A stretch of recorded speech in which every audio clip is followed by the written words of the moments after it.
Hello and welcome back to my another tutorial. In this tutorial I'm going to share with you how to disable animation effect in your Windows 11. So let's take a look how to do that.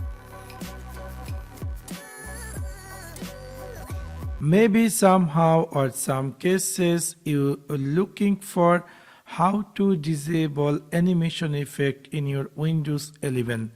In order to do that, it's really very easy and simple.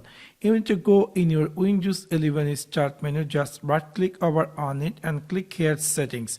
After click over settings, in the left side you will find here something say accessibility. In the right side you will find here something say visual effect. In the right side you will find here something say animation effect. So if you decide to turn off animation effect, you can simply turn this off. So within this simple way you can easily turn off animation effect. If you decide to turn on, you can simply turn this on. So that's for now. Thanks for watching my video. See you next one. Peace.